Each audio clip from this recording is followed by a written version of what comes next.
Olá pessoal, professor Vitor Fernandes aqui. Vamos resolver juntos aí esse exercício, que é o meu exercício número 2 aqui da atividade de estudos número 4 da semana 9 de Física 2. Pessoal, nesse exercício aqui, nós temos um objeto de 4 centímetros de altura que ele é colocado a uma certa distância de uma lente convergente.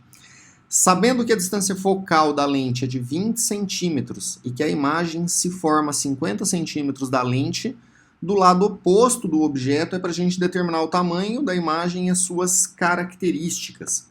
Bom, pessoal, vamos tirar alguns dados aqui do exercício para a gente conseguir fazer uma análise dele, tá? Que esse exercício ele tem algumas análises matemáticas aqui que a gente precisa fazer, beleza? Então, ó, as informações que o exercício forneceu para a gente, primeiramente foram, né? Eu tenho aqui, ó, o tamanho do objeto, tá certo? E o tamanho do objeto geralmente a gente representa pela letra O, tá? Então ele está valendo aqui 4 centímetros, beleza? Então ele é colocado numa determinada distância de uma lente convergente, pessoal. Então a distância do objeto até essa lente, pessoal, normalmente a gente representa por P, tá? E esse P aqui nós não temos ele, mas nós vamos precisar encontrar, beleza? Sabendo que a distância focal da lente ela é de 20 centímetros, então o valor de F aqui, ó, distância focal é 20 centímetros. E se a lente ela é uma lente do tipo convergente, pessoal, o valor de F ele é positivo, tá? Então nós vamos adotar o F positivo aqui. E que a imagem se forma a 50 centímetros da lente. Pessoal, a distância da imagem formada até a lente, a gente representa ela por P', né? Então, P' aqui, ele está valendo 50 centímetros aqui. Calma aí que esse P' tem umas coisas escondidas aí que a gente precisa determinar. Então, 50 centímetros da lente, do lado oposto ao lado do objeto, determine o tamanho da imagem e as suas características, tá? Então ele quer que a gente determine o valor de I. O tamanho da imagem, ele quer que a gente diga se essa imagem ela é real, se essa imagem ela é virtual, se ela é direita, se ela é invertida. Gente, então vamos pensar algumas situações aqui. Eu vou desenhar aqui rapidamente para vocês um esboço, tá? Só para não ficar muito devagar aqui o processo, um esboço de uma lente aqui, beleza? Deixa eu colocar ela aqui. Não, deixa eu fazer melhor aqui, vamos colocar ela na simbologia correta. Então, ó, aqui eu tenho que seria o esboço aí de uma lente desse tipo convergente, tá? Eu vou desenhar aqui, pessoal, o eixo aqui da lente, é só um esboço, tá? Só para a gente fazer umas analogias. Deixa eu selecionar uma reta aqui. Beleza. Então aqui eu teria essa reta, tá?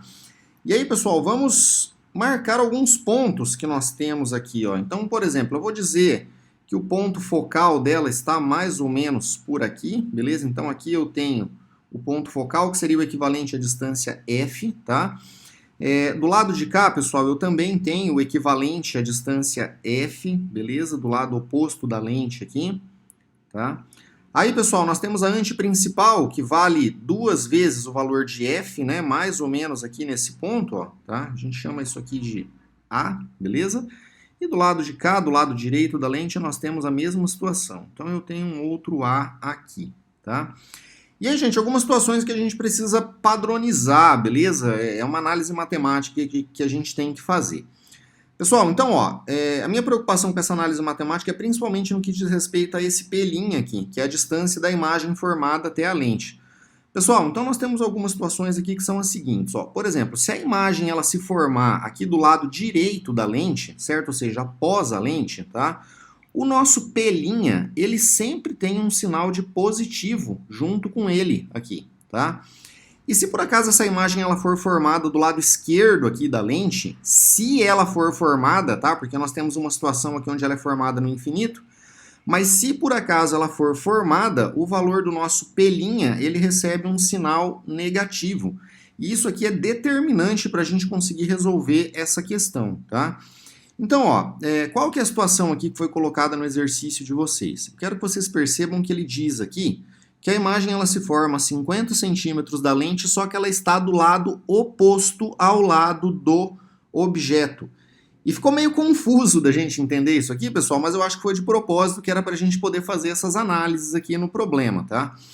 Então eu quero que vocês entendam que do lado oposto ao lado do objeto, quer dizer que o objeto ele foi colocado do lado esquerdo aqui, né, numa certa distância aqui da lente, que geralmente é. E quando a imagem ela é formada do lado oposto do objeto, quer dizer que ele foi formado nessa região aqui, ó, ou seja, do lado esquerdo da lente. E foi isso que o exercício quis dizer com o lado oposto do objeto. Ficou meio estranho, tá, pessoal? Normalmente a gente costuma dizer que ele é formado do lado esquerdo da lente e afins, tá? Uma forma um pouco mais fácil ali de representar. Mas tudo bem, com essa informação aqui a gente consegue resolver o nosso problema. E por que essa informação ela para nós é importante, pessoal? É porque se ele é formado aqui, ó, do lado esquerdo da lente, a gente vai colocar um sinal de menos aqui para o nosso P', tá certo? Então, o P' aqui, pessoal, ele na verdade não vale 50, ele vale menos 50, beleza? E esse sinal de menos aqui ele vai ser bastante importante para a nossa resolução aqui, tá? Então, pessoal, vamos resolver aqui. Então, a primeira coisa que eu vou procurar vai ser o valor desse P aqui, tá? Que seria a distância que o objeto foi colocado até a lente ali. Para fazer isso, eu vou utilizar a equação de Gauss, tá, pessoal? Então, nós temos que 1 sobre F, né, é igual a 1 sobre P mais 1 sobre P', beleza? E aí a gente só substitui os valores e a gente consegue encontrar o valor de P facilmente aqui, tá? Então vamos lá, ó. 1 sobre o valor de F vai ser igual a 1 sobre o valor de P, que é quem eu estou procurando, e 1 sobre o valor de P', só que o P' ele está valendo menos 50, né? Então nós vamos colocar aqui, ó, menos 1 sobre 50. Eu também tenho o valor de F aqui também, tá, pessoal? Deixa eu aproveitar e substituir ele aqui. O nosso F foi dado, ele está valendo 20, né? Então, pessoal, ó, vamos só isolar algebricamente aqui o nosso P, né? Então, nós vamos ficar aqui com 1 sobre P, tá? Eu vou passar esse menos 1 sobre 50 para o lado esquerdo ali da equação, eu vou passar o 1 sobre P para o lado direito. Enfim, fazendo a manipulação aqui, né? Nós vamos ficar aqui com 1 sobre 20, beleza? Mais 1 sobre 50, tá certo, gente? E aí o que nós precisamos fazer aqui para resolver isso seria tirar um mínimo múltiplo comum aqui, né? Então vamos colocar esse mínimo múltiplo comum aqui, nós vamos colocar 20, vamos colocar 50 aqui e vamos executar as divisões. Como os dois são múltiplos de 10, eu vou começar dividindo por 10 primeiro, beleza? Então nós vamos ter aqui 2 e 5, né? Depois o próximo número a ser dividido é o número 2, a gente fica com 1 e 5, beleza? E depois o próximo número, que é o número 5, tá? A gente vai ficar com 1 e 1. Tudo bem, pessoal? Então, fazendo o nosso mínimo múltiplo aqui, 5 vezes 2 é 10, e 10 vezes 10 seria 100, beleza? Vamos então substituir aqui, ó, nós temos 1 sobre P é igual, vamos colocar aquele traço aqui, né? Dividido por 100, que foi o mínimo múltiplo comum.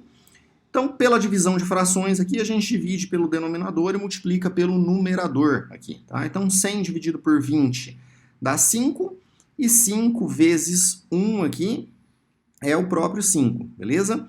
Mais, tá? Vamos fazer 100 dividido por 50, que dá 2, e 2 vezes 1 aqui é o próprio 2, beleza? Então, vamos lá, ó. Nós temos que 1 sobre P, tá? Vai dar 7 sobre 100. E aí, para a gente encontrar o valor de P, pessoal, a gente executa uma multiplicação cruzada aqui, né? Então, nós vamos ter aqui que 7P, tá? É igual a 100 vezes 1, que dá o próprio 100. E o P, pessoal, ele dá aqui 100 dividido por 7. Logo, o valor do nosso P, se a gente executar essa divisão, espera que eu vou pegar uma calculadora aqui para a gente poder executar ela. Deixa eu ver se eu tenho uma calculadora fácil aqui. Calculadora, cadê você? Espera aí, pessoal, vamos achar a calculadora aqui. Eu tenho ela aqui, ó. Beleza, deixa eu só dar uma minimizada nela aqui. Top. E deixa eu puxar ela para o lado de cá. Isso. Pessoal, o negócio está meio ao vivo aqui, mas vamos devagar aqui, então, que vai sair. Então, vamos lá, ó. Eu preciso fazer 100 dividido por 7, né? Então, vamos fazer aqui 100 dividido por 7. Isso aqui é igual a 14,285, ó. Esse aqui é o valor do nosso P, 14,285, beleza? Então aí de posse dessas informações, pessoal, eu consigo agora encontrar o tamanho da nossa imagem. Como que nós vamos fazer para obter o tamanho dessa imagem, gente? Se eu tenho P, eu vou utilizar a equação do aumento linear transversal, beleza? Essa equação ela diz para a gente que o tamanho da imagem dividido pelo tamanho do objeto tem que ser igual a menos P' dividido por P. Observem o sinal de menos aqui, ó, que ele vai fazer bastante diferença para a gente, tá? Então, pessoal, vamos ver os dados e as informações que eu tenho aqui para poder calcular o tamanho dessa imagem, né? Pessoal, o valor de I nós não temos, é quem a gente precisa encontrar. Isso aqui dividido pelo tamanho do objeto, que é 4, tem que ser igual a menos o valor de P'. Só que, pessoal, o valor de P' a gente descobriu aqui que ele vale menos 50, tá? Então, nós vamos colocar aqui, ó, menos 50 nele. Isto aqui vai ser dividido pelo valor de P que nós encontramos aqui, deu 14,285. Então, 14,285 aqui, beleza? Pessoal, nós vamos ter um jogo de sinal aqui, né? Esse menos com menos aqui desse 50, ele vai ficar positivo, tá? Então, nós vamos executar uma multiplicação cruzada aqui, nós vamos ficar então com 50 positivo vezes 4. Isso aqui dá 200, beleza? E isso aqui vai ser igual a 14,285, que multiplica o valor de I, que é o tamanho da imagem que a gente quer. Logo, pessoal, o nosso I aqui, ele vai ser 200 dividido pelos 14,285. E vamos ver quanto que dá isso aqui, né? Deixa eu zerar minha calculadora aqui. Vamos lá, então, ó. Vamos colocar aqui 200 dividido pelos 14,285. Quando a gente aperta o igual, ó, dá 14,000 aqui. Ou seja, seria 14 centímetros, né? O tamanho da nossa imagem, ó. E, deixa eu tirar essa setinha aqui. E vai ser igual a 14,00 centímetros. Este aqui é o tamanho da nossa imagem, tá? Então, vocês podem observar aqui que ela, de acordo com as alternativas que nós temos aqui para assinalar, do que vale 14, aqui nós temos duas, né? Ó. A imagem possui 14 centímetros, tá? Portanto, ela é maior que o objeto. Então, de fato, as duas falam a mesma coisa e isso é fato, né, pessoal? Ele é maior que o objeto porque o objeto ele tem 4 centímetros de altura. Agora, pessoal, nós precisamos analisar as características da imagem, tá? Para a gente poder determinar a nossa resposta correta ali. Gente, nós temos uma série de evidências aqui que informam para a gente as características dessa imagem. Primeira coisa é o sinal que apareceu nela, tá? Pessoal, se por acaso tivesse aparecido aqui I é igual a menos 14 centímetros, eu poderia dizer que a imagem ela está invertida, beleza? Mas como ela ficou positiva por conta desse jogo de sinal que a gente adotou aqui em cima, ó, tá? A gente consegue dizer que se ela é positiva, essa imagem ela é direita, tá certo? Então ela não é invertida, tá? Mas vamos lá que eu vou apresentar para vocês todos os fatores que nós temos aqui, beleza? Outra coisa que a gente pode observar também é o seguinte, pessoal, eu quero que vocês percebam o valor do P que nós obtivemos aqui, ó, deu 14,285, tá? Quando vocês olham aqui para o esquema da nossa lente, ó, eu quero que vocês entendam aqui o seguinte, o valor do nosso F, beleza? Ele é 20, tá? E se por acaso o valor do nosso P deu 14,285, isso quer dizer, pessoal, que o nosso objeto ele foi colocado aqui, ó, entre o foco e a lente, tá certo? Então deixa eu desenhar um objetozinho aqui, bem representação aqui, só para a gente fazer umas considerações. Então, ó, o nosso objeto ele foi colocado aqui. Vamos supor que esse objeto que eu desenhei aqui agora ele tem um tamanho 4 centímetros, tá certo? E aí, gente, se vocês analisarem lá a construção de imagens em lentes, vocês vão descobrir lá que quando a gente coloca um objeto entre o foco e a lente, né, a imagem que ela é formada, ela é uma imagem virtual, ou seja, ela se forma atrás da lente, que seria do lado esquerdo dela aqui, tá? E a gente consegue determinar isso aqui pelo prolongamento dos nossos raios aqui, beleza? Deixa eu só fazer um prolongamento rápido aqui para vocês entenderem. Vamos selecionar umas ferramentas aqui. Então, ó, a gente sabe o seguinte, né? Todo raio que ele incide de forma paralela aqui à lente, ele bate na lente, beleza?